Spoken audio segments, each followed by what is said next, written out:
¿Qué tal? Buenos días a todas, tardes a quienes estén en otro hemisferio.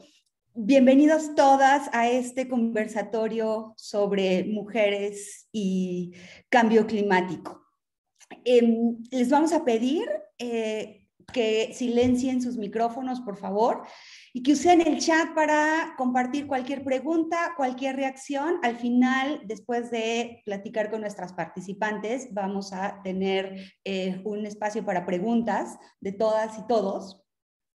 Y los vamos a invitar también a registrarse en un link que va a aparecer en el chat para recibir noticias sobre el tema de transiciones justas, energías renovables e igualdad de género. Voy a empezar por presentarles a nuestras tres maravillosas panelistas, con las que me emociona mucho estar. Magdalena Sepúlveda Carmona es una abogada en derechos humanos con experiencia en derechos económicos, sociales y culturales. Tiene más de 20 años de carrera en los que se ha centrado en la intersección de la pobreza, el desarrollo y los derechos humanos y ha tendido un puente entre la investigación y la formulación de políticas públicas. Ha trabajado como abogada en la Corte Interamericana de Derechos Humanos, como directora del Departamento de Derecho Internacional y Derechos Humanos en la Universidad para la Paz de Costa Rica, que depende de las Naciones Unidas, y ha sido directora de investigación en el Consejo Internacional de Políticas de Derechos Humanos en Ginebra. Recientemente ha sido la investigadora principal en el Instituto de Investigaciones de las Naciones Unidas para el Desarrollo Social. Hace unos años fue relator especial de las Naciones Unidas sobre la extrema pobreza y los derechos humanos. En el 2015 fue reconocida en el Global Tax 50, una lista de personas con mayor impacto en la fiscalidad en el mundo. Magdalena es miembro de la Comisión Independiente para la Reforma de la Fiscalidad Corporativa Internacional y el Grupo de Alto Nivel de las Naciones Unidas sobre la Responsabilidad Financiera, Transparencia e Integridad para el logro de la Agenda 2030. Magdalena, muchas gracias por estar hoy aquí. Gracias, Dalia, un gusto. Alejandra Haas es la directora de Oxfam México. El año pasado fue investigadora invitada en el Centro de Investigación y Docencia Económicas y asesora en género e inclusión de la Coordinación de Difusión Cultural de nuestra Universidad Nacional Autónoma de México. Antes de eso, Ale fue la presidenta del Consejo Nacional para Prevenir la Discriminación, CONAPRED, y previo a ello encabezó el área de asuntos políticos de la Embajada de México en Washington. Desde organismos internacionales, instituciones gubernamentales y organizaciones sociales en México, Estados Unidos, Guatemala y Argentina, ha participado en la construcción e instrumentación de iniciativas legislativas y de política pública con perspectiva de derechos humanos, y eso es lo que hoy sigue haciendo desde Oxfam. Alejandra Ancheita es la directora ejecutiva y fundadora de Prodesk. Desde el 2005 dirige procesos encaminados a la protección de derechos económicos, sociales y culturales, alcanzando resultados poco vistos como la aplicación de mecanismos de rendición de cuentas a importantes empresas transnacionales.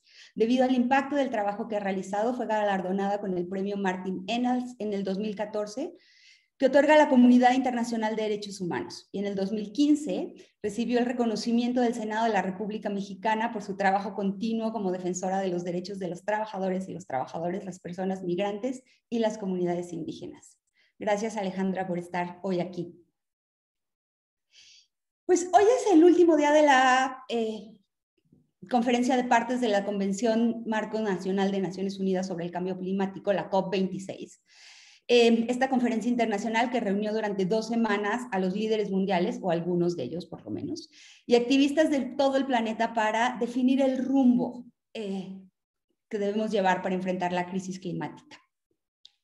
La emergencia climática no es sorpresa ni noticia para nadie. Está erosionando nuestros medios esenciales de vida, exacerba la desigualdad y pone en riesgo los derechos humanos más básicos, no solo los nuestros, sino los de las generaciones que vienen. Por eso la llamamos la crisis existencial de mayor envergadura.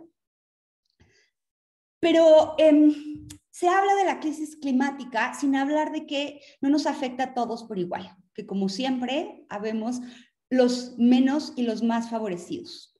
Estas situaciones de crisis provocadas por fenómenos climáticos agudizan muchas desigualdades, entre ellas la desigualdad de género, y agravan la discriminación de manera que, entre otros, las niñas y las mujeres desfavorecidas o marginadas están afectadas en mucho mayor grado y de distintas maneras. La transición energética ya está en marcha, pero me parece que debemos ocuparnos de ella viendo a las más desprotegidas, a las mujeres y a las niñas. Y la revolución de las mujeres también está en marcha. La pregunta es, ¿cómo logramos que la revolución verde, como se le ha llamado, vaya de la mano de la revolución de las mujeres? ¿Cómo hacemos que esto sea una oportunidad también para las mujeres? Y sobre todo, para las mujeres del campo. Tengo la sensación de que romantizamos la relación de la mujer con la tierra.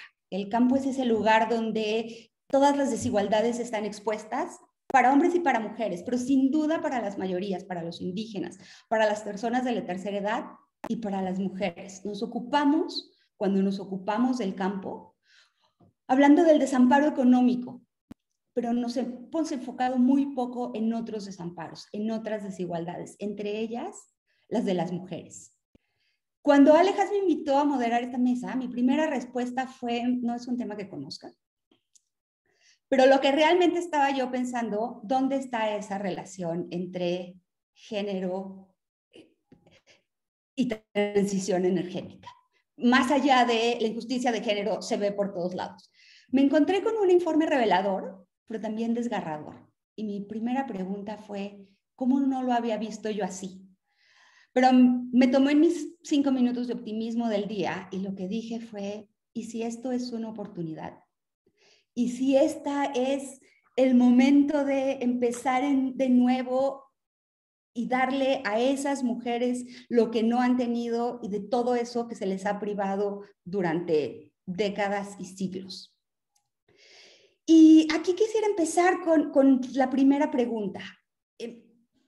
Para las 3 panelistas, y lo que me gustaría sería que hiciéramos una ronda con cada una de ustedes en las 3 preguntas.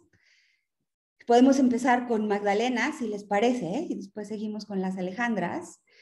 ¿Cuál es esa relación entre energía y mujeres? ¿Dónde están esas injusticias particulares hacia las mujeres? ¿Y cuáles son los riesgos de que esta transición energética deje a las mujeres donde ya están, a esas mujeres donde ya están, en medio de todas esas desigualdades, o que aún peor, las dejemos en un lugar todavía más grave? Magdalena, si te parece, empezamos contigo.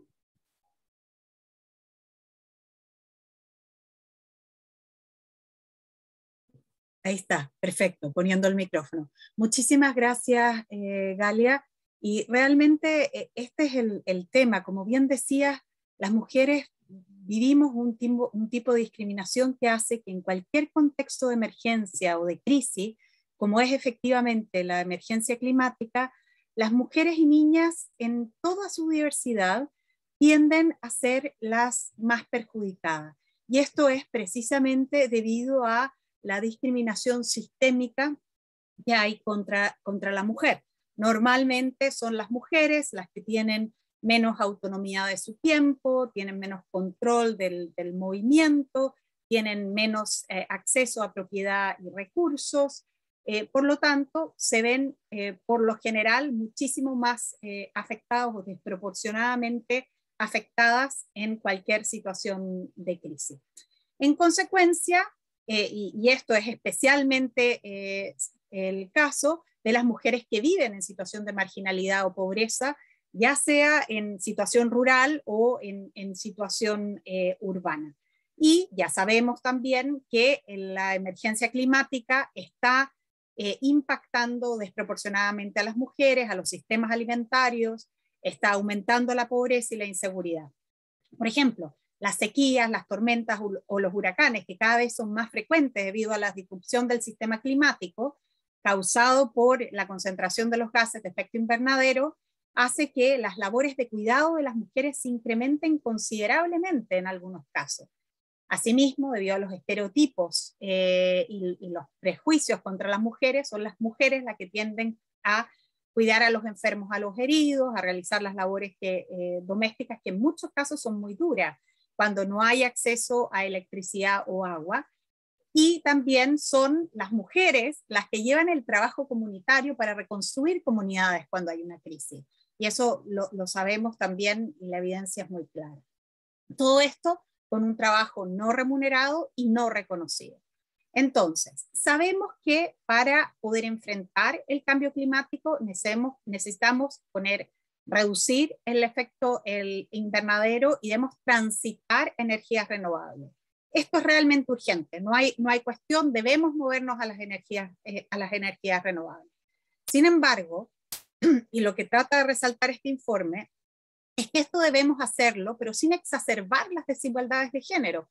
Por el contrario, creemos que no solo no hay que exacerbar las desigualdades de género, sino que esta es una oportunidad, como bien decías, para realmente hacer que este tránsito a las energías renovables sea la oportunidad para avanzar y realmente acortar las brechas de género que existen, sobre todo en algunas zonas. La transformación global implica dejar atrás los modelos energéticos dependientes de las energías fósiles para avanzar entonces a esta energía renovable. No puede ser concebida, y esto para nosotros es clave, únicamente como un cambio técnico. No es simplemente cambiar de una tecnología a otra, sino que debemos pensarla como una transición energética en la cual vamos a cambiar una serie de formas de producción, de consumo, que nos permite realmente esa ventana de oportunidad que tú estabas enfatizando al inicio de estas palabras.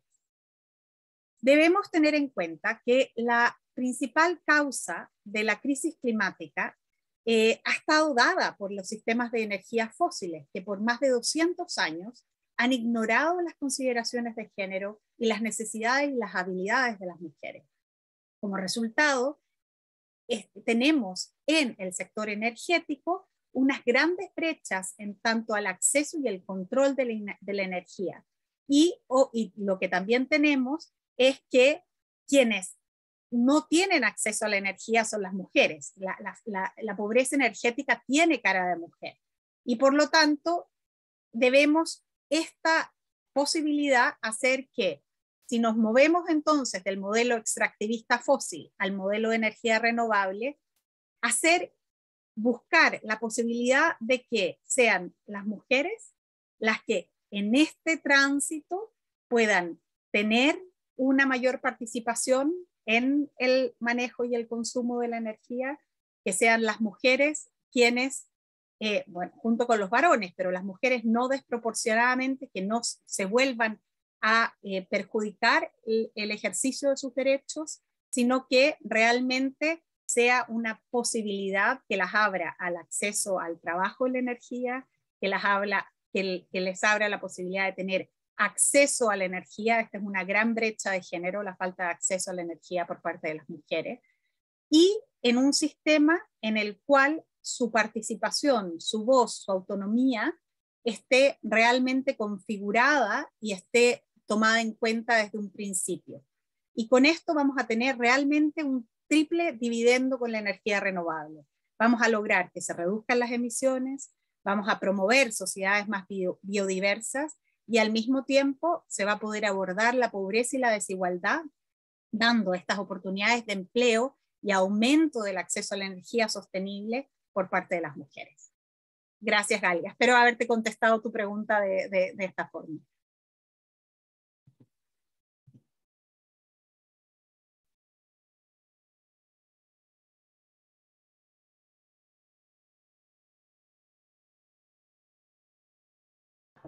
Galia, no te oyes. Me silencié yo misma.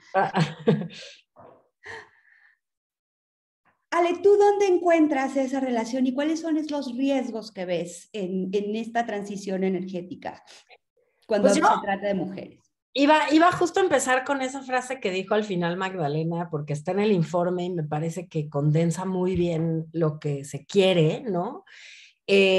O sea, se tiene que ver, y creo que el informe lo que te plantea es como una mirada que va desde las causas hasta las consecuencias y luego las posibles soluciones, y eso es creo que su gran aportación, ¿no? Incluidas casos concretos y específicos de medidas que se han tomado, ¿no? Porque una cosa es el análisis y otra cosa es cómo esto se ve en la vida real. Y en la vida real es mucho menos prolijo y mucho más también de los esfuerzos que van haciendo las mismas comunidades y cómo se van organizando, ¿no? Y ahí hay fuentes de inspiración para la admiración, muchas. Pero yo lo que destacaría en esta primera ronda, Galia, es que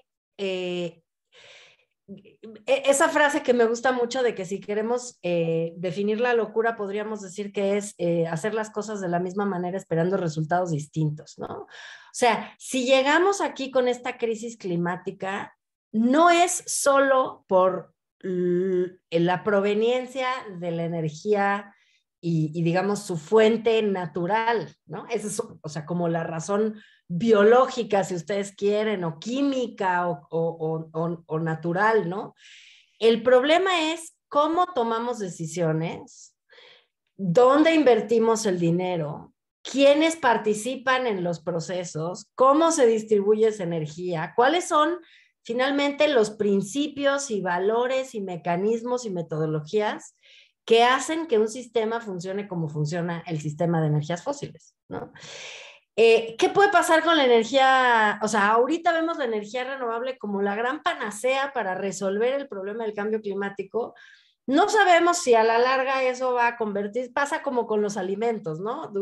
Durante un tiempo te decían que tomar leche era lo más importante porque te permitía, y luego resulta que tomar leche después de cierta edad no es tan bueno, ¿no? Y entonces pues así vamos descubriendo, ¿no? Que las cosas que pensábamos que eran la solución en un momento se convierten en el problema en el siguiente.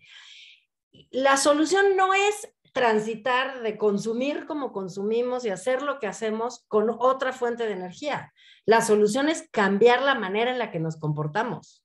Sí, hay una parte que es tecnológica, que es técnica, que es de la proveniencia de la fuente, pero hay otra parte que es otra vez del comportamiento, de los principios y de quiénes son las personas que participan. Y en eso yo creo que el aprendizaje que tenemos de los estudios sobre diversidad y sobre inclusión y sobre discriminación estructural nos alinean y nos apuntan a cosas muy importantes que tenemos que aplicar a este contexto, ¿no? Si tú excluyes a más de la mitad de la población, que somos las mujeres, de la toma de decisiones, el resultado no puede ser bueno. No, no puede ser bueno porque te pierdes de talento, te pierdes de capacidades, porque dejas gente atrás y porque además pierdes puntos de vista simplemente por un sesgo y por estereotipos y prejuicios. A mí una cosa que me gusta mucho del informe es que incorpora este tema de los prejuicios y los estereotipos y muestra muy claramente cómo tienen un profundo impacto en la caracterización del mercado de la energía y de la manera en la que funcionan las economías al fin y al cabo. Doy un ejemplo muy concreto, la tenencia de la tierra, ¿no?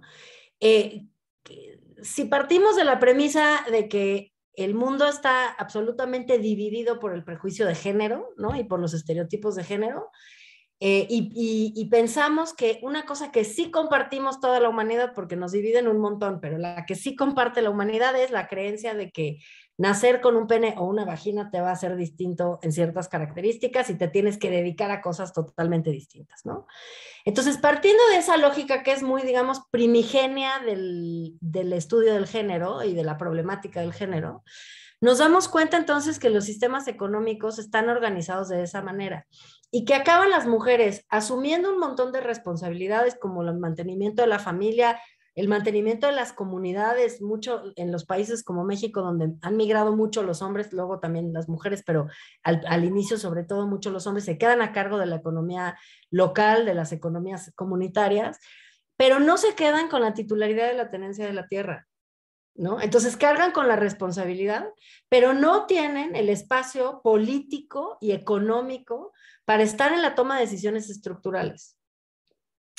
Entonces, yo lo que te diría, ya para cerrar esta parte y no extenderme demasiado, pero, o sea, lo que te diría es que el vínculo es el mismo vínculo que tiene el trabajo con el género y el acceso a la salud con el género y la educación con el género. O sea, el vínculo es muy primordial. La manera en la que estamos organizados económica y políticamente está sesgada por el género, cargándole otra vez a las mujeres, y no solo a las mujeres, sino hay que decirlo, a las mujeres racializadas, a las mujeres que viven en zonas rurales, que son parte de pueblos y comunidades indígenas, una serie de responsabilidades y de externalidades y de consecuencias económicas y climáticas, y de esfuerzo, ¿no? Incluso en lo individual, de esfuerzo físico, de ir por agua lejísimos porque no hay fuentes de agua cerca, en fin, ¿no?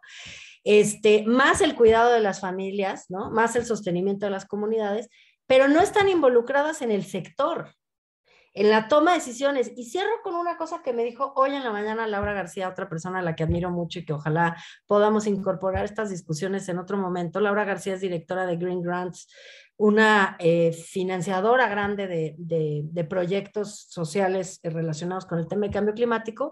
Y ella está en Glasgow y me decía, mira, se nota la diferencia. En las carpas principales están puros señores de traje hablando de finanzas, y en las carpas de atrás están los pequeños proyectos que están tratando de salvar al planeta de verdad, ¿no? Concretamente, y todas las mujeres están en las carpas de atrás y todas las carpas de adelante son puros hombres, ¿no? Entonces creo que necesitamos otra vez repensar cuál es el verdadero problema. ¿Son los combustibles fósiles o es la manera en la que organizamos la toma de decisiones? O las dos cosas. O las dos cosas. ¿Y cómo las resolvemos juntas? Gracias, Alejandra. Ale, Anchetia, ya la transición energética ya empezó. Ya estamos viendo megaproyectos en todo el mundo. Y ustedes ya empezaron a detectar problemas claros como este que decía Alejas. La tenencia de la tierra, ¿no? En México es clarísimo y estoy segura que en otros lugares de Latinoamérica también. Las mujeres no toman decisiones, las mujeres no son dueñas de la tierra, las mujeres ni siquiera participan en los comisariados ejidales en muchos casos. ¿Cuáles son los riesgos que ustedes ven de que las mujeres no estén involucradas en esta toma de decisiones? De que estén llegando estos megaproyectos, los de los señores de enfrente de Seale, el señor de traje y el venture capitalist, a las comunidades donde las mujeres no tienen ni voz, por decirlo menos. Gracias, Galia, y gracias, Magda y Alexandra, por las respuestas previas. Creo que dan un marco bien interesante a las preguntas que Galia está haciendo a propósito del informe que se acaba de publicar. Y bueno, primero quería agradecer a la Iniciativa Global de los Derechos Económicos, Sociales y Culturales y a Oxfam México por la invitación y la organización de este conversatorio, que como ya lo han comentado y Alexa nos platicaba su conversación con Laura García, que está en la COP26, pues las grandes preguntas que se mantienen en esta discusión sobre la transición energética y cómo de nueva cuenta la participación de las mujeres en la transición y en las discusiones es invisibilizada. No quiere decir que no haya participación, ¿no? Porque creo que hay diferentes participaciones, pero no es visibilizada con la fuerza y la contundencia que es visibilizada la participación de los hombres, además hombres con ciertas características, ¿no? Porque seguramente estos hombres que decía Laura que están en las grandes carpas, pues no necesariamente son hombres de las comunidades tampoco, ¿no?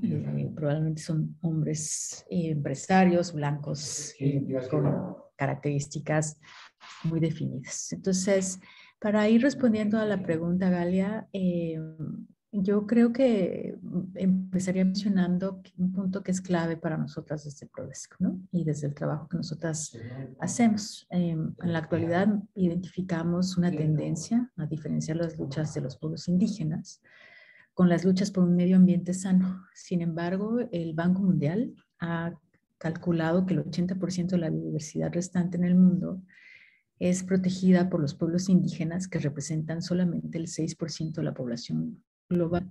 En ese sentido, atender la crisis climática implica necesariamente proteger los derechos de la tierra y el territorio de los pueblos indígenas. En México la energía renovable ya está, como tú decías, siendo producida en comunidades indígenas, que creo que eso también es bien importante visibilizarlo, y el reporte lo hace con mucha claridad con los casos, ¿no?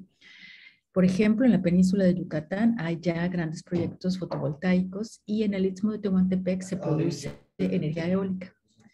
Sin embargo, estos proyectos son construidos por grandes empresas transnacionales y las comunidades no hacen uso de la energía y cuando reciben rentas generalmente son muy bajas. Estudios mencionan que más del 90% de la energía eólica producida en el Istmo de Tehuantepec no se queda en la región y es vendida a empresas de capital transnacional como Bimbo y FEMSA, por mencionar algunas. En el Istmo también se encuentra la comunidad de Unión Hidalgo, cuyo caso se retoma en el informe que estamos comentando el día de hoy. Y esta comunidad está defendiendo su tierra, su territorio y sus bienes naturales de la construcción ilegal de un parque eólico por parte de la empresa Electricité de France. Con esto en mente, quisiera retomar algunos de los puntos que las propias mujeres de la comunidad ya han mencionado para ir cerrando esta intervención e ir también terminando de responder a la pregunta que hacías, ¿no? En términos ya mucho más concretos. Las propias mujeres de Unión Hidalgo han mencionado que el acceso a la energía importa principalmente puesto que las tareas de cuidado que se realizan y que recaen prioritariamente en las mujeres podrían simplificarse notoriamente con el acceso equitativo a la igualdad, a la electricidad. También la generación de nuevos modelos de producción de energía importa porque las energías renovables ocupan grandes extensiones de terreno, encarecen la vida en las comunidades, aunque del total de los títulos ejidales solo el 30% está dado a mujeres. Ellas producen más de la mitad de los alimentos en nuestro país, lo que requiere del acceso a la tierra. La transición energética importa porque en las discusiones y definiciones de los grandes modelos de desarrollo no se está tomando en cuenta la voz de las mujeres y las niñas y tampoco la visión de los modelos de energía a escala comunitaria. En 2019, menos del 8% de todos los ejidos y comunidades fueron presididos por una mujer de acuerdo con cifras del Gobierno de México. La transición energética importa, y aquí quisiera así decir, importa al feminismo, porque se muestra como un modelo económico y de desarrollo que beneficiaría a todas y a todos, pero actualmente solo beneficia a unos cuantos. Si solamente 3 de cada 10 títulos de ejidatarios y ejidatarias están dados a mujeres, es lógico que los hombres son quienes se benefician en su mayoría de estas rentas, sin dejar de lado que la inmensa mayoría de los beneficios van a parar a empresas de capital transnacional fuera de México.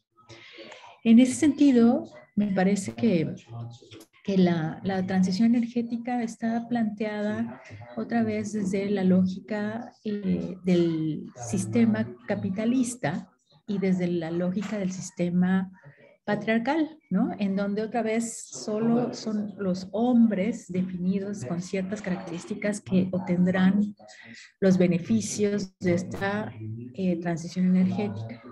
Desde la perspectiva de la rendición de cuentas empresariales y los derechos humanos, una transición energética solo va a ser justa e igualitaria si realmente se toma en cuenta que tiene que cuestionarse el modelo de negocios de la misma transición energética y el modelo económico bajo el cual se está planteando esta transición. Si no, como ya decía mis colegas, se reproduce el mismo sistema y se reproducen otra vez la misma situación de acaparación y de acumulación de riqueza solo en unas manos y el mismo sistema de subordinación y dominación que implica una gran desigualdad en todos los sentidos y una discriminación estructural principalmente para las mujeres y para las niñas, otra vez las mujeres y las niñas racializadas en el país y yo creo que en el mundo. Entonces por ahí cerraría mi participación. Gracias, Alejandra. Empecé diciendo que cuando leí el informe, lo primero que apunté sobre la impresión fue oportunidad. Eran mis 3 segundos de optimismo del día. Y escuchándote, tal vez ya no sea tan optimista, ¿no? Y lo que veo es que esta transición, pues, que ya va adelante, y a lo mejor una de mis preguntas es, ¿estamos tarde en esto? Esta transición hoy no está beneficiando a las mujeres, no en la mayoría de los casos, por lo menos. La energía no se está volviendo más barata. Las comunidades están reduciendo su espacio de acción hasta su relación con la tierra, ¿no? Hasta para ir a, decía el informe en algún momento, hasta para ir a recoger leña, tienen menos lugar para ir a hacerlo, ¿no? Menos recursos, por lo tanto. Y estos grandes proyectos no están trayendo empleo. No a las comunidades, y si no lo traen a las comunidades, mucho menos a las mujeres. Supongo que en el mejor de los casos, para trabajos muy, muy secundarios, a los que normalmente están siendo relegadas las mujeres. ¿De qué manera y a quién tenemos que convocar para que esto sea una verdadera oportunidad? Para que esta transición no se vuelva un problema de desigualdad energética aún más grande para las mujeres, Magdalena. ¿Dónde? Adelante. Gracias, Gal. Creo que lo que tenemos que hacer es un poco lo que demuestra este conversatorio a su nivel mínimo. Tenemos que convocar y tratar de trabajar a través de distintos movimientos. Tenemos que hacer ver que el tema energético no es un tema técnico que corresponde a ciertos ministerios en determinados países y que está totalmente alejado del movimiento feminista, del movimiento de cambio climático, de los jóvenes que están peleando por digamos, poder controlar la crisis climática en que estamos. Estamos todos involucrados. Es un tema que nos compete a todos. Y creo que de ahí, o sea, ¿a quién tenemos que convocar? La respuesta tiene que venir de abajo, tiene que venir de la construcción de una movilización social que llegue a tener poder, y eso requiere la coordinación de estos distintos movimientos que tenemos que empezar a trabajar. Hemos visto con sorpresa, en el buen sentido, digamos, que el movimiento feminista, por ejemplo, en los últimos años en la región latinoamericana, ha tomado una fuerza increíble. Vemos a las chicas súper jóvenes movilizadas en las calles. Los 8 de marzo, que todos los últimos 8 de marzo, lo he pasado en la Ciudad de México en los últimos 6 años, da esperanza, ¿no? Entonces, ese movimiento feminista es el que tiene que ahora que entender que el hecho de que la mujer no tenga acceso o el mismo acceso a la energía nos compete a todos. Y es los jóvenes que están peleando por el cambio climático también. ¿Qué está pasando? La energía renovable, como bien decías, ya empezó el proceso, ya está en marcha. Sin embargo, para poder atender a la crisis climática, el sector de la energía renovable va a crecer exponencialmente en los años que vienen, exponencialmente. O sea, y está bien, es la forma de salvar el planeta, ¿no? Necesitamos que crezca exponencialmente la energía renovable. Sin embargo, necesitamos que esta nueva forma de energía no sea solo, como bien decía Alejas, este cambio técnico, decir, ok, nos pasamos de la energía fósil a la energía renovable y seguimos, como decía Alejandra Ancheita, en el mismo sistema de consumo, en el mismo sistema de economía. No, acá lo que tenemos que hacer es decir, como bien decías tú, Galia, es una oportunidad, estamos transitando a este nuevo modelo energético y este tránsito al nuevo modelo energético requiere unos nuevos patrones de cómo vamos a consumir la energía y cómo vamos a orientar todo esto. La pregunta clave, y esto es básico, es decir, ¿para quién se consume la energía y quién se beneficia? Entonces, ¿para quién se consume la energía que se produce? Alejandra Ancheita nos estaba dando el caso en el Istmo de Tehuantepec, se produce la energía para venderle a FEMSA. O sea, ¿quién se beneficia? Está claro, se benefician los grandes grupos o las corporaciones económicas. Ahora, podemos pensar en otras formas del consumo y de la producción de energía. Existe lo que se llama, y lo que las feministas han estado empujando, la democracia energética. Esto es una forma de generar y consumir energía que está más cerca de la localidad, que son modelos más democráticos, que son modelos públicos, muchas veces cooperativos. Pensemos, por ejemplo, en la cooperativa de un panel solar, en el cual el uso de la energía está decidido por un grupo de mujeres, en el cual se ocupa para disminuir las tareas de cuidado, como bien decía Alejandra Ancheita, que pasa en la comunidad, las mujeres piden, digamos, que el uso de la energía. Esto no sucede así. Cuando la mujer no está considerada en la toma de decisiones del uso de la energía, el uso de la energía no se va a ir para que esa mujer tenga acceso a una forma que la beneficie de disminuir sus tareas de cuidado. Va a ir a venderse, a ganar dinero, va a ir a otras formas de energía. Y eso es lo que tenemos que cambiar, y existe la oportunidad. Yo creo que es posible. Yo creo que en todas las crisis que estamos viviendo y que han sido exacerbadas por la pandemia, por el COVID, está claro que hay muchos modelos que tenemos que cambiar. Entonces, tenemos en este momento, creo yo, estamos en una tormenta perfecta, que nos tiene que llevar a actuar. Tenemos una desigualdad histórica en el mundo, dentro de los países y entre países. Tenemos una emergencia climática enorme. Es el último día del COP, por eso lo estamos haciendo este panel ahora, y es dramático. Se está borrando derechos humanos del artículo 6, no están tomando las decisiones con el sentido de urgencia que se requiere.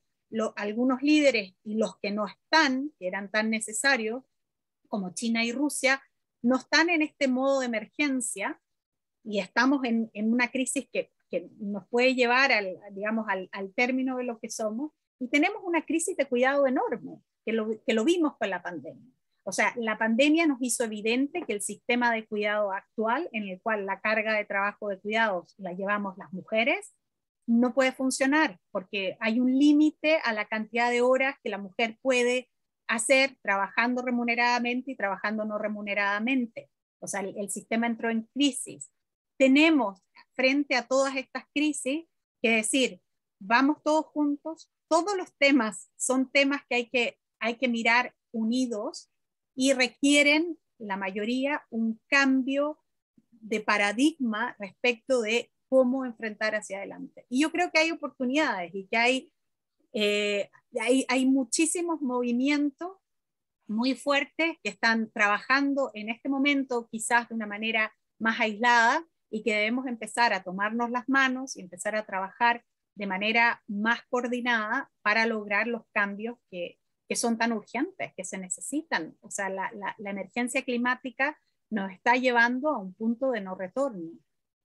Y volví a ser pesimista. Quería ser optimista y terminé de nuevo siendo pesimista. Lo siento, hice mi mayor esfuerzo.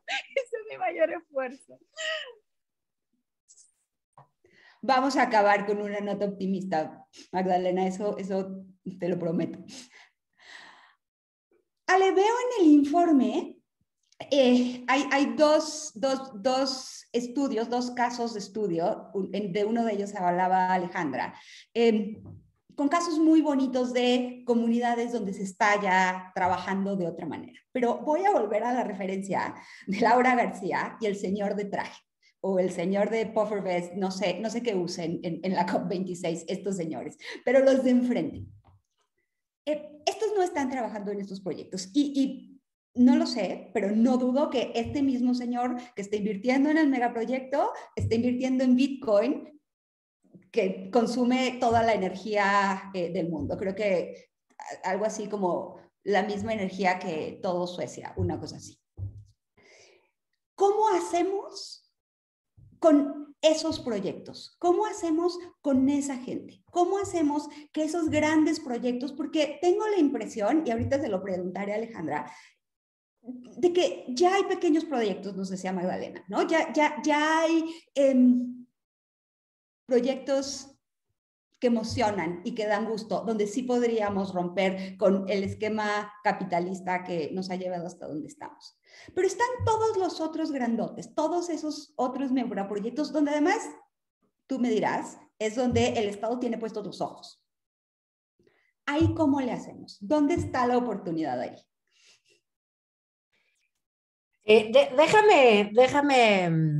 O sea, creo que se puede construir, o sea, este cambio de lógica, el cambio de paradigma, va a enfrentar un montón de obstáculos, ¿no?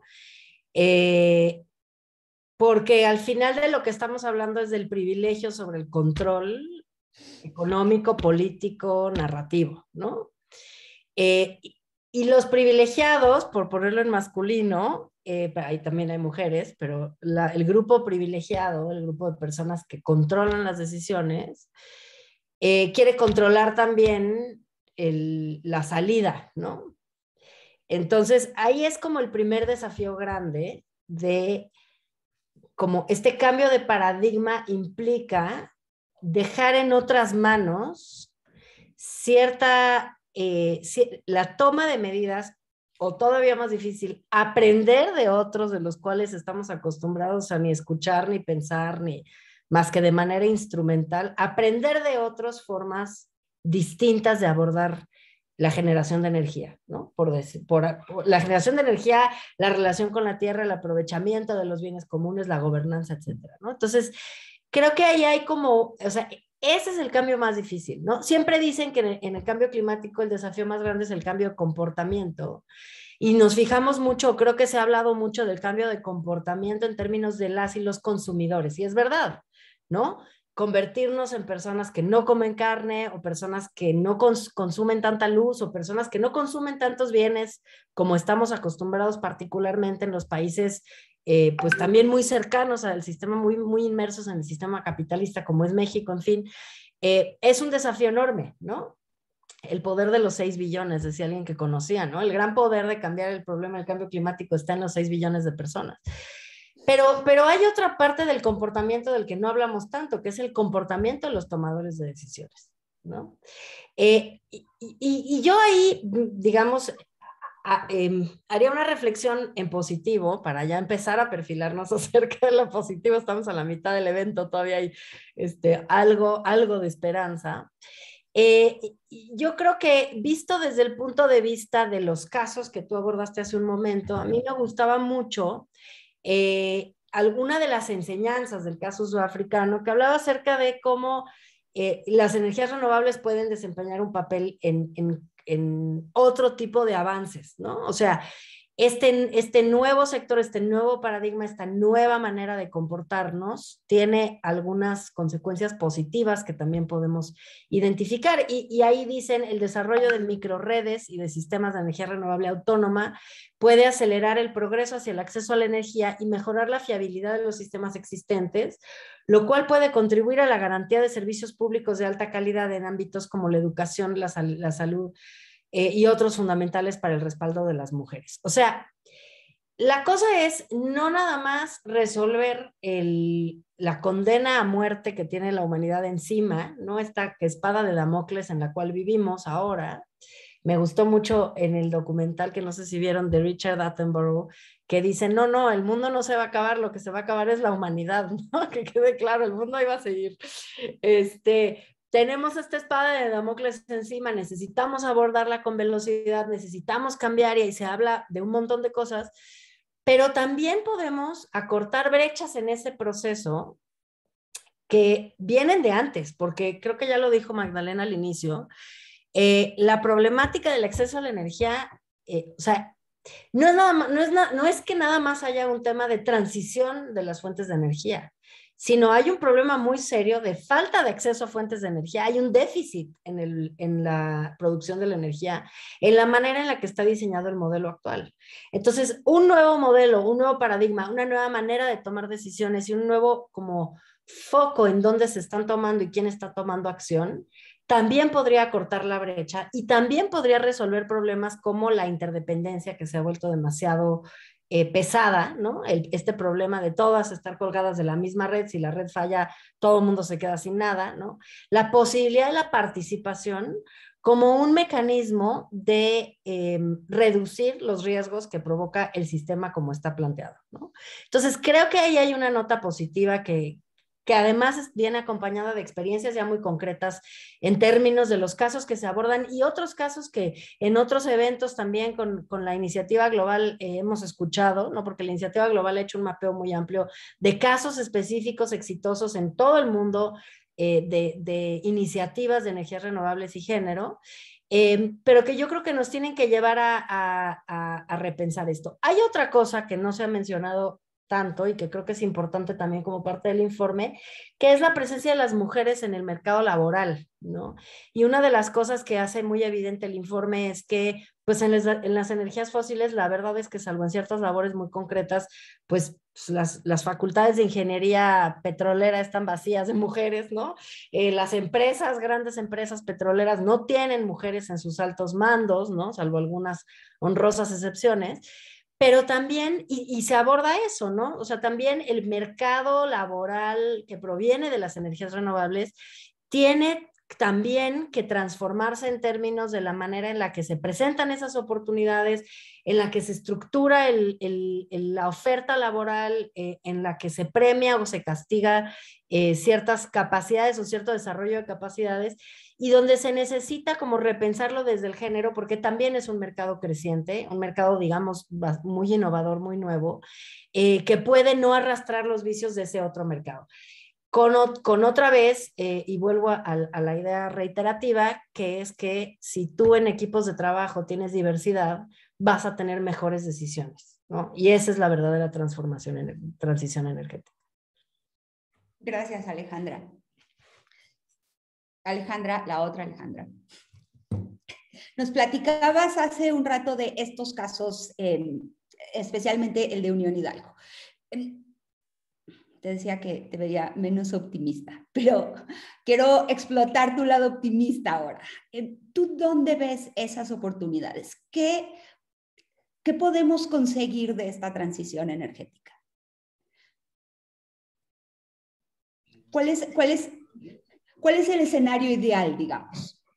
Ese en el que trabajas y en el que sueñas. Eso, está linda la pregunta, complicada, pero está linda. Y es la... Sí, a veces cuando estamos litigando estos casos, somos las portadoras de las noticias complicadas, ¿no? Pero decir que seguimos trabajando en estos casos porque somos unas optimistas irremediables, yo creo, ¿no? Si no, no te metes en estos asuntos, ¿no? Entonces, sí decir que sí hay oportunidades y creo que hay diferentes sectores que están construyendo diferentes avenidas. En la pregunta que hacías previamente a mis colegas, tanto a Magda como a Alexa, yo pensaba en cómo mirar esta situación del cambio climático, esta sentencia que decía Alexa, de muerte no al planeta, sino a los seres humanos, ¿no? Y cómo pensamos también en las alianzas estratégicas que se están construyendo. Yo creo que hay grupos y movimientos sociales que están empujando alternativas, ¿no? Están todos los movimientos sociales de recuperación de la producción de la tierra, de la soberanía alimentaria, ¿no?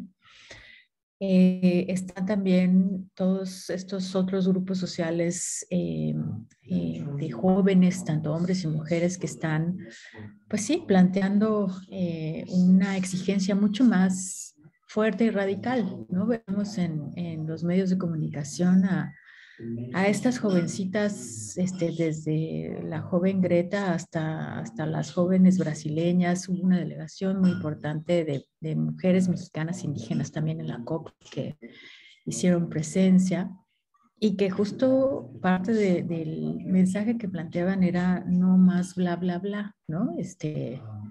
Hagan algo porque el mundo que nos van a dejar pues va a ser inhabitable. Y también hay movimientos sociales con líderes, mujeres y hombres indígenas que están empujando una agenda de trabajo conjunto para ir planteando otras otras posibilidades. Y creo que eso es importante también de pensar y de visibilizar, ¿no? Sin duda, creo que hay que pensar también en actores que no son los sospechosos usuales, ¿no? Creo que estamos dejando de lado en esta discusión la importancia de empezar a conectar también el diálogo con los sindicatos de los trabajadores y las trabajadoras de la industria energética, ¿no? Desde la industria de la energía fósil hasta la industria de la energía renovable, principalmente porque también van a ser afectados por esta transición, ¿no? De manera, algunos negativa, algunos de manera positiva, pero creo que también son un actor importante, fundamental, ¿no? En la discusión que se tiene que dar para entrar a una nueva fórmula, ¿no?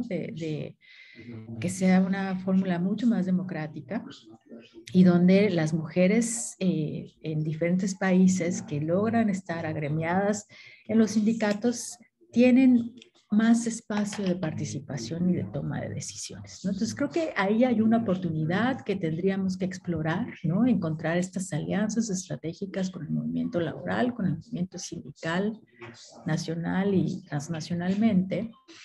Y sin duda para mí como abogada y como defensora, otra oportunidad sigue siendo, y bueno, ahí a ver qué piensan las otras dos abogadas, también Magda y Alexandra, sigue siendo sin duda empujar a través del litigio espacios, ¿no? Espacios que creen precedentes para el ejercicio de los derechos humanos y el ejercicio de la demanda de acceso a la justicia energética. Una justicia energética para las mujeres, no solo una justicia energética en general, sino una justicia de las mujeres. Y en ese sentido hay oportunidades, por ejemplo, la posibilidad de ampliar una legislación que controle el poder corporativo es sin duda una de las oportunidades que hay que seguir empujando, ¿no? Porque sí, quienes toman las decisiones son los dueños, pocas dueñas, pero la mayoría son hombres, los dueños del capital transnacional, y allí lo que se tiene que también empezar a hacer es un equilibrio y un mejor balance o reducir el imbalance en las relaciones de poder entre quienes quieren generar la energía o tienen el poder de generar la energía y quienes tienen otros modelos para la generación de energía democrática que están asegurando una participación equitativa de las mujeres y que ahí sí los estados, por ejemplo, no están otorgando concesiones, ¿no? Cada vez es más difícil, por ejemplo, en México, que se dé un parque de energía renovable para una empresa más pequeña porque los términos para otorgar las concesiones de generación de energía son prácticamente inalcanzables para, por ejemplo, una comunidad, ¿no? Entonces, creo que ahí, vía litigio, vía la legislación, para ir haciendo, por un lado, rendir cuentas al poder corporativo, pero por el otro lado también poniendo candados para un ejercicio más claro del acceso a la justicia, es también una avenida, ¿no? No es tan rápida como quisiéramos, pero creo que los movimientos sociales empujarán para que sea una discusión mucho más rápida y mucho más efectiva, y los abogados y las abogadas tendremos que seguir el liderazgo de esos movimientos, ¿no? Pero sin duda me parece que sí hay alternativas, estamos haciendo cosas, ¿no? También decir que no se quede esta sensación de que está esta avalancha y que no estamos haciendo cosas. Creo que varios, desde diferentes países y desde diferentes perspectivas, estamos haciendo cosas y eso es importante reconocerlo y ponerlo ahí de afuera. Y sin duda las nuevas generaciones nos están dando una lección yo creo que de ciudadanía, ¿no? De exigir los derechos que saben que tienen y de exigirnos que les dejemos un mejor mundo y un mejor futuro. Y eso sin duda también nos está poniendo como a pensar creativamente y a mirar las cosas con realidad, pero también con esta posibilidad de seguir soñando que sí podemos cambiar las cosas, ¿no? Entonces, por ahí deja una notita de optimismo para sigamos soñando y trabajando al mismo tiempo. Para esta última ronda de preguntas, me gustaría que nos concentráramos en las problemáticas, los retos y las realidades de América Latina. Aunque la transición es global, las realidades son distintas y los retos son distintos. Magdalena, ¿tú ves retos distintos, incluso más poderosos en América Latina? ¿O cuáles son esos retos particulares en esta transición? Sí, desgraciadamente veo que para la región tenemos retos aún más grandes y parte por el hecho de que América Latina es la región más desigual del planeta. O sea, partamos, es ese reconocimiento, o sea, el impacto de nuestros niveles de desigualdad es tan grande en la distribución del poder que hace que cualquier cambio sea aún más difícil, cualquier tipo de reforma es aún más difícil. Entonces, esa es una realidad. La otra realidad es dónde nos encontramos después de la pandemia. Somos una región que se ha visto enormemente impactada por la pandemia, en la cual estamos viendo, desgraciadamente, que todos los grandes avances que habíamos logrado en materia de igualdad de género están en retroceso y están en cuestionamiento. O sea, desde el 2000 al aproximadamente el 2010, por ejemplo, en la región hubo un ingreso significativo de las mujeres en el mercado laboral, muy importante, fue un cambio importantísimo en la región y que vemos ahora que la pandemia afectó a los sectores económicos donde las mujeres estaban sobrerepresentadas, el sector público, el sector turismo, el sector transporte. Entonces, realmente nos encontramos que en un retroceso enorme. En la región también se había logrado que la mujer ya tuviera niveles de educación bastante altos en materia de ingreso a los niveles de educación. Lo que vemos con la pandemia y lo que se ha aprendido de otras pandemias en el pasado es que quien no va a volver a la escuela es la chica adolescente. O sea, la que ahora está tratando, o sea, que quedó excluida cuando se cerraron no va a volver. O sea, estamos frente a un aumento enorme de la brecha de género. ¿Y para qué decir con el hecho de que nuestros sistemas de salud están colapsados? O sea, no implica, esto tiene una implicancia aún mayor. O sea, que los sistemas de salud hayan estado colapsados para recibir enfermos del COVID también implica que los que tenían un montón de otras enfermedades tampoco fueron atendidos y fueron mandados a la casa. Entonces nos encontramos con esa crisis de cuidado que mencionaba antes.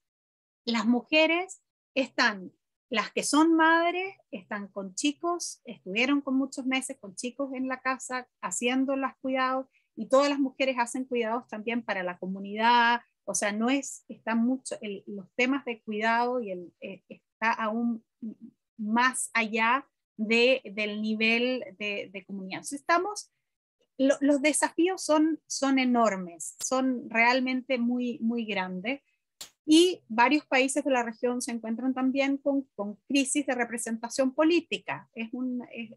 Digamos, eso también es una ecuación que hay que traer. Por lo tanto, sí, veo que la región tiene unos desafíos aún más grandes. Tenemos el otro gran tema que no podemos dejarlo a un lado, es el tema financiero. En los países, o sea, la crisis económica y social que hemos entrado por el COVID significa que los países van a tener que destinar grandes sumas de dinero para enfrentar los desafíos de la pandemia, en situaciones o en contextos económicos en que muchos países de la región están altamente endeudados. Entonces, no hay otra salida que hacer una reforma fiscal en la mayor parte de los países de la región, que implique que sean quienes tienen más, que paguen más. Y en primer lugar, que sean las transnacionales. Las transnacionales en nuestra región no pagan impuestos. Eso es clave. Necesitamos que las transnacionales empiecen a pagar impuestos. Necesitamos que las grandes fortunas de la región, que ahora se hizo aún más evidente a través de los Pandora Papers, que muchísimos de los gobernantes de mi propio país, Sebastián Piñera, beneficiado y, digamos, quedó explícito el cómo se ha beneficiado y no pagado impuestos. Entonces creo que hay un contexto económico, social, de crisis enorme que hay que enfrentar. Hay soluciones, necesitamos que se invierta más dinero en energía renovable en la región, energía renovable con enfoque de género que requiere dinero, para lo cual, y de nuevo, este tipo de crisis requiere ver el panorama completo. Va a requerir una reforma fiscal en que sean impuestos progresivos, quien tiene más, pague más, para que tengan dinero los países para poder invertir en la necesaria energía renovable. Pero es posible. Y tratando nuevamente de terminar en una nota positiva, creo que en los últimos años, y yo diría en los últimos 10 a 5 años, hay una mayor conciencia de la población de cómo se ven todos estos temas y cómo están ligados todos estos temas. Hace muy poquito el tema fiscal era un tema también como el tema energético que estaba reservado para unos pocos expertos. Y la población en general nos veíamos como de qué manera me afecta a mí el sistema impositivo del país o de qué manera me afecta a mí la matriz energética del país. Creo que al día de hoy hay una mayor claridad que el sistema fiscal del país y el sistema fiscal internacional, porque hay muchas cosas que un solo país obviamente no puede controlar, este impuesto mínimo del 15% a las transnacionales que todos quisiéramos, muchos de nuestros países de la región lo quisieran, pero no dependen de ellos solos, es un tema más multilateral y más complejo, pero sí hay ciertas reformas y la población lo está exigiendo. La población al día de hoy, nuevamente para traer el caso concreto de mi propio país, ha habido un juicio político en el Parlamento a nuestro presidente, Sebastián Piñera, por las revelaciones del Pandora Paper respecto de la elusión fiscal, que además son todas medidas legales.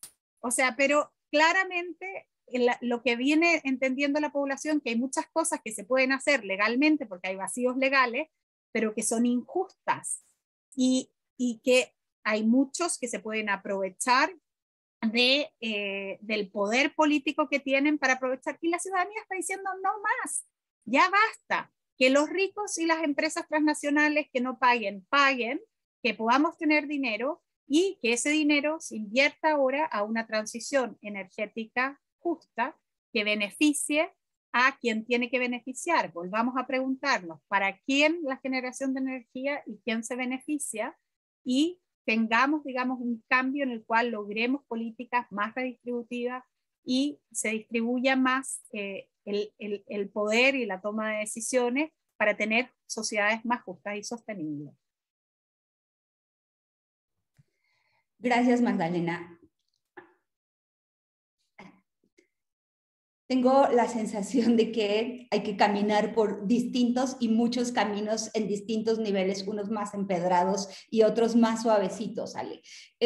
Nos decía Magdalena que ella ve que hay más conciencia, pero también oímos que necesitamos una nueva legislación, que necesitamos, por supuesto, cabildeo, que necesitamos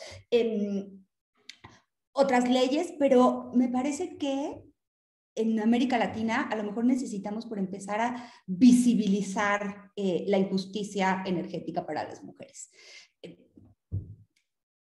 ¿Cómo ves tú esto en América Latina? ¿Y cómo lo hacemos? Pues mira, yo empezaría por decirte que otra cosa que recoge el informe es esto que también ya se había tratado, de cómo las mujeres, y particularmente las mujeres que viven en zonas rurales, en ciertas comunidades, muchas de ellas indígenas, están en la primera línea de defensa de los derechos y de la tierra, ¿no? Al fin y al cabo. Entonces, ahí hay como un foco rojo porque hay mucha violencia en América Latina, porque hay casos paradigmáticos de mujeres asesinadas o ayer una mujer desaparecida, Irma, en Oaxaca, ¿no? O sea, sí es muy preocupante que el esfuerzo por silenciar estas voces es un esfuerzo que ha llevado a prácticas pues, que incluso llevan a la pérdida de la vida, a la desaparición forzada, a otras circunstancias de graves violaciones a derechos humanos, ¿no? Entonces, ahí hay una esa debería ser una campaña de alerta para la sociedad, ¿no? Si la defensa de la tierra y del territorio lleva a que se desaparezca y se violente a las personas, particularmente a las mujeres, pero también hombres que están en esa posición de defensa, ¿cuáles son esos intereses tan profundamente arraigados que se están tocando? ¿No? Y creo que ahí, insisto en la alarma social, porque en esta lógica de que hay, me gustó mucho cómo lo dijo Magdalena, estos como sectores que son inaccesibles a la conversación pública, ¿no? O sea, en México podrías decir, no, ¿cómo? Si el petróleo es parte de nuestra infancia, de nuestra vida, ¿no? Pemex siempre ha sido como... Pues sí, pero el sector es mucho más complejo de lo que lo recordamos, creo, respecto a nuestra infancia, ¿no? Hay un montón de actores que no solo son Pemex, ¿no? Hay un montón de complejidad financiera también en torno a la temática de la energía. Y también hay una enorme complejidad en el vínculo entre los dividendos que provienen de la energía y el pago de impuestos, ¿no? Que es el otro gran tema muy técnico del que hablaba y del que habla con mucha frecuencia Magdalena. Y creo que como ella lo dice, y justo en el esfuerzo que ella ha hecho, y que es de las cosas que más admiro que ella hace, está esta como traducción. O sea, son demasiado importantes esas decisiones para dejarlas en manos de los técnicos, ¿no? Necesitamos poderle entrar, como le vamos a tener que entrar a otras cosas como la inteligencia artificial y otras como nuevas temáticas que pues por un momento decimos, bueno, están en manos de gente que lo está haciendo y que está desarrollando, sí, pero las decisiones y el nivel en el cual son centrales a nuestra vivencia y sobrevivencia en esta tierra son tan importantes que no las podemos dejar solo en manos de los expertos, ¿no? Y creo que en ese sentido son las mujeres y las mujeres indígenas muy en particular las que lo han entendido y las que lo han tomado, ¿no?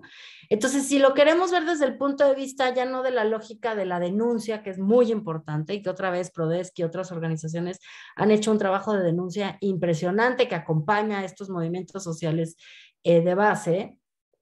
La otra cara de la moneda es la enorme admiración que podemos sentir y que podemos, digamos, traer a la mesa respecto a estas mujeres que en condiciones muy adversas y con un estigma social encima de, pues de no estar a la altura, digamos, de la manera en la que se discute de estas cosas, están absolutamente al tanto, entienden perfectamente bien de lo que se está hablando y pueden articular no nada más una expresión de resistencia, sino también de alternativas, que eso es lo que quizá a mí me genera más frustración y donde creo que podemos encontrar también un camino de salida. O sea, la narrativa no nada más tiene que ser no criminalizar a los defensores y defensoras de la tierra, sino darnos cuenta que está en ellos, ellas, el conocimiento de cómo salir de la crisis climática. Entonces, lejos de no criminalizarlos, sí deberíamos como de escucharles y de ponerlos en el centro de la mesa, porque ahí es donde vamos a encontrar estos caminos de salida. El empedrado es menos empedrado si escuchas a la persona que lleva haciéndolo tantos años y que tiene un aprendizaje y un entendimiento de cómo son las cosas y que te puede decir lo que dicen también los zapatistas, ¿no? O sea, queremos durar y si queremos durar tenemos que aprender de lo que nos ha enseñado tantos años de cercanía con la tierra. Entonces, yo creo que hay cosas que sí tienen que ver con conflictividad de intereses políticos y económicos que son muy duras, pero la parte de las soluciones está mucho más a la mano de lo que solemos ver. Gracias, Ali. Es justo esa última parte del estudio, del informe, donde habla de los defensores de los derechos de la tierra. Como muchos activistas en México y en América Latina, sabemos cuál es su lugar y el riesgo terrible que corren siempre. Pero como siempre, las mujeres están todavía mucho más amenazadas y vemos muchísimos casos. Y en este tema, entiendo, hay muchas mujeres enfrente, porque otra vez las mujeres tienen esta relación con la tierra y con la comunidad y son las que se echan para adelante en estas cosas. Pero no quiero decir que los resultados han sido terribles, pero algunos de esos resultados han sido terroríficos. Mujeres muertas, mujeres desaparecidas.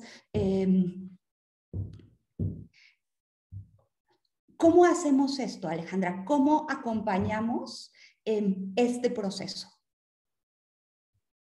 ¿Cómo nos indignamos suficiente? Y luego, ¿cómo los acompañamos para que el resultado sea otro? Porque al final, y voy a hablar solo de México, pero este es un país de muertos donde pues, cada vez nos sorprende menos, ¿no? Y tenemos que llegar como hasta el detalle de la historia para que leer un encabezado que dice matan activista o no por los derechos de la tierra en tal estado, ya no nos brinca, ya no nos indigna suficiente. Sí, creo que esa es parte de, como ya lo mencionaban Magdalena y Alexandra, es parte de los retos, ¿no? En términos generales de la defensa de los derechos humanos en países como México y muy específicamente en este marco que estamos ahora conversando y que el informe retoma también de manera muy estratégica, ¿no? Los retos y quienes están, pues sí, poniendo el cuerpo en la primera línea, ¿no?